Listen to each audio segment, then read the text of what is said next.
Hi, parents. We're missing you at school. Wishing we got to say hello to you at carpool almost as much as I miss your kids. I miss your kids the most, but I miss you too. This is a greatly abbreviated presentation, abbreviated from one that you've probably heard before from Montessori in your home, those of you who have been part of the school community for some time. The purpose is twofold. One, to stay connected to you because it's difficult for us to be apart and feel like we're serving you, and secondarily to offer you some suggestions that might be helpful for you as you're stranded at home with not enough to do and your young children in tow, and many of you trying to work from home. So first affirmation I want to offer you is to remind you in any circumstance, and certainly more so now than any other time, it's much harder to prepare a supportive environment for learning at home than it is for us at school. For the obvious reason that you have a great diversity of ages, a great diversity of attention span, and a great diversity of interests and aptitudes in your home. We have the huge advantage of preparing everything for a small and limited and defined age group. So though you will do all that you can and probably are to make it, don't feel that your failings are a reflection on you, but rather a reflection of a difficult circumstance that we're in. The unique challenges for young children are that 3 to 6-year-old children especially are very routine dependent. They gather their sense of self and their sense of continuity and confidence from a comfortable and familiar routine and from predictability. And of course, we don't have that right now. And for some of the kids, they're aware of some fears that they've either heard on the news or intuited from those of us who are caring for them. The big positive is that you have lots of uninterrupted time now with people who you care deeply about, and they love that. They love the uninterrupted time, and although it's not an age known for a long attention span, given the opportunity, many of your kids will concentrate for much longer than you thought possible. I organized this presentation, actually I organized it and then just cut a whole bunch because all of us have had so much information overload, and I don't want to really participate in that too much. I just wanted to offer you some kind of attitudinal and environmental adaptations that might help you, and offer you, myself and all of the teachers in our school remain on the ready and willing to respond with whatever needs come up for you and for the particular kids that you're caring for. A couple of concepts, reminders that you know, but are probably more at the forefront right now. Adults, especially professional adults, well-educated adults, tend to be very goal-oriented and efficiency-oriented and task completion conscious. Kids, not so much. So while all of us are accustomed to working with the idea of completing things in the best and most efficient way possible, kids are not thinking that way at all. Healthy kids are much more oriented towards their mastery of a task through repetition and mastery of self as they work at these tasks over and over again. So an example would be, while a high-functioning adult would be interested in folding a load of laundry quickly and getting it put away so that it's available to your family, a young child, a 2 or 3-year-old, would probably like to fold the washcloths, put them in a nice little pile, and then unfold all the washcloths and do it all over again, and perhaps even throw in a little carnival of washcloths in the air. And they would enjoy that tremendously as often as you can let them do that. That's all healthy and normal. And if it's something like washcloths or napkins, usually that can be accommodated because no harm done. The other thing that adults are thinking and talking a lot about now is washing our hands, and most of us are thinking in terms of germs and accomplishing a task of staying healthy. Kids, the idea of germs is so abstract and invisible, way beyond their understanding if they're very young, but they do like to wash their hands. And if you give them a good bar of soap or something that has a pretty pump or has a nice little foaming action, they will usually wash their hands forever and ever. And if you're singing along with them, that makes it all the more fun. In terms of mental health, for the routine that's most supportive and affirming for young children is oppressive and sometimes depressing for adults. Most adults are accustomed to having some dimensions of your life that are creative and spontaneous and allow you to think in ways that you didn't a few minutes before. And it's a real burden and frustration to have to keep a steady routine that doesn't vary at all for days on end. So be compassionate with yourself. Your kids need it, but it will be super hard for you.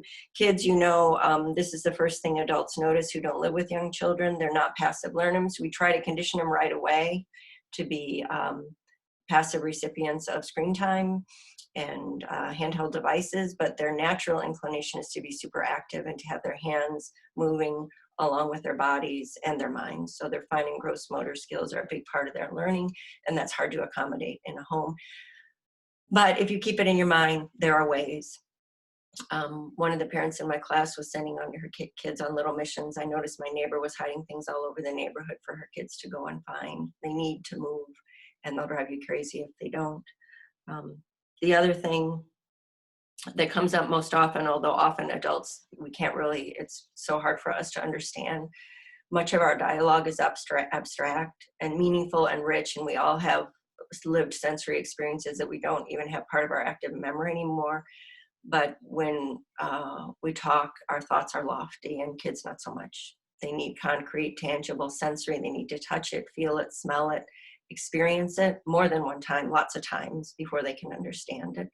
So as all of us know, long-winded descriptions and explanations may or may not connect verbally, but they very seldom result in a change or a revealed understanding. So the things that you're doing at home, as much as it disrupts to have so much movement and commotion, it's pretty essential for their development.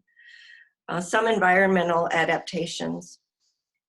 Low drawers, shelves, especially in kitchens, the ones that pull out. If you haven't already done so, it's really helpful for the kids if you can give them space that they can access that has the things that they are using on a daily basis, the spoons and the cups and the plates that they use, the art supplies that they use, the underwear that they need if they're a person who's potty training. Baskets on the floor work just as well. Stools are very helpful. Many of you already have those in the kitchen. They have some really wonderful ones that go way up high, but if you just have not used to using one and you have a plastic Rubbermaid stool in your garage, bring it to the kitchen or to the bathroom so that kids can function independently. Art supplies are a big winner for some kids, and some kids couldn't care less. If you have somebody who enjoys that type of activity, I would go ahead and put that down so that they can use it without asking for your help. Baskets of books in the kitchen and then in the bathroom are fun. And if you have the energy at the end of your long days to change them out every couple of days, it makes it a renewed interest. If you have more than one age in your family, or if you kept the books that your older child used when he or she was little, those same board books are really good books for emerging readers. And most of kids will remember most of the words because you read them so many times. So put those into circulation again because they're fun. And if it's somebody who's potty training, they usually enjoy sitting on the potty with a good book. And there's time now. You have all the time in the world. Attitudinal adaptations, just a few ideas that you've probably already done naturally, but sometimes hearing it is affirming to know that you've done something that's really good. It's all over the news right now, and you know that intuitively that you have to have a simple, uncomplicated routine and stick with it. Young kids can't tell time, so they mark time by landmarks in the day. And so the routine that you offer them will make your whole day so much smoother. When it's off the rails because somebody's sick or somebody's grumpy and the whole world is revolving around that, simplify the routine even further to first this, then this. So we're going to do this, and when we're done with this, we're going to do that. We're going to have lunch, and then we're going to go in the backyard to play. We're going to eat supper, and then we're going to take a bath. We're going to take a bath, and then we're going to read a story. Once things settle down, you can get back into the flow, and it'll be okay. If you're struggling through something really difficult that somebody doesn't want to do, this usually helps. Not always, but sometimes you can say, first, we're going to clean up the mess that you left in the living room, and then we're going to have dessert. First, clean up, then dessert. You don't want it to turn into calculation all day long, but if you're having trouble getting the difficult jobs done, you can put something lovely second, and then the difficult thing needs to get done before the second thing begins. When you're planning your routine and structuring your day, consider your pace. Although it's an uncomfortable combination of qualities, but as active and high energy as most young children are, their pace is also very slow and methodical. So if the activity that you're choosing is something like art, give them lots of paper and lots of time. If you're getting ready to have a snack, give them a hard-boiled egg and let them peel it by themselves. You have time for that now. Peeling a clementine is fun and a slow activity, but you have nothing but time right now to allow them. Peeling a carrot, same thing. My personal favorite, people are different, but I always love baking bread because it's a great way to mark time. You can, very simple ingredients, flour, salt, and water or oil. You have a long rise time, so first we make the bread, then we read a story and have our lunch, and then we come back to the bread. Pizza dough, the grand finale can be the pizza at the end of the day. Pretzel dough is also very simple and a fun and kind of healthy snack. You don't have to go the full Monty and have a gigantic loaf of bread. There's simpler things that you can do that are fun for kids, and it gets their hands busy. One of the many years ago, I had the great privilege of observing in the home of a fantastic parent. Her kids are probably in college now, but super high functioning, very successful. And the advice that she gave me when I had just had my first child was, don't set goals. She said, you know, I'm so successful professionally. I'm a very planning oriented, strategic thinker. And I discovered in my life with children that when I set goals for my time with them, I ended every day feeling like a failure because I very seldom met my goals. So my goal is to be present with them, she said. And if we get some other things done, that's a winner. And if we don't, I have been present with my children. I thought that was wonderful advice. They're not giving out awards for the parenting job. We're not paying attention to Facebook to say who's having the most fun in the pandemic. Stay in relationship and don't set goals. Your kids will remember this time, and they will probably have really good memories of the time that they had with you. Educationally and adaptationally, attitudinally and educationally, keep in mind that simple things like conversation are excellent educational tools for your kids. So if you're having a conversation with your child, you're giving them vocabulary. If we have so many kids who have small speech impediments, you're helping them. We have all of our children are working on appropriate word placement and sentence structure. You're helping them, but you're also teaching them how to take turns and how to be empathetic. So conversationally, it's not always your turn, now it's my turn. Conversation is one of the best and easiest and cheapest parenting things that you can offer.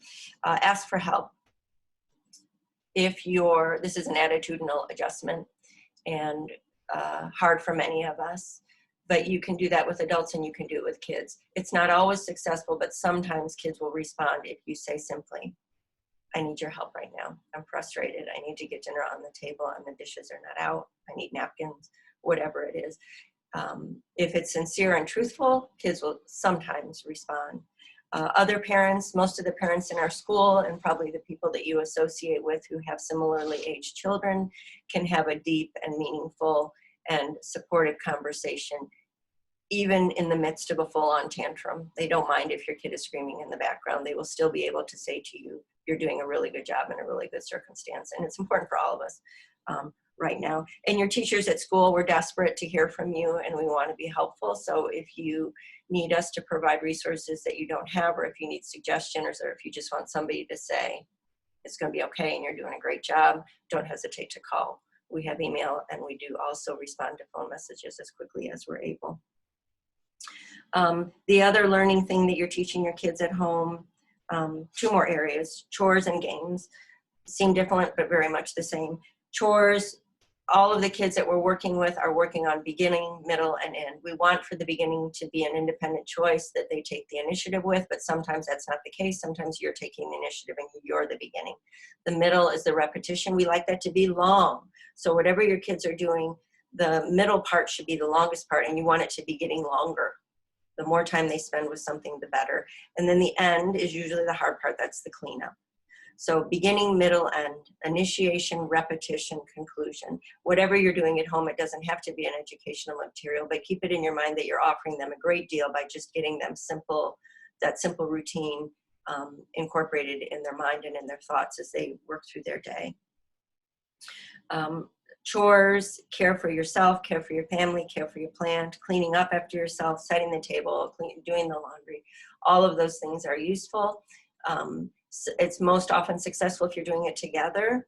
Most parents tell me all the time that they can't get their kids to cooperate. And in my own life as a parent and with the people that I work with, it's also useful to have one thing in a day that you didn't really want to do.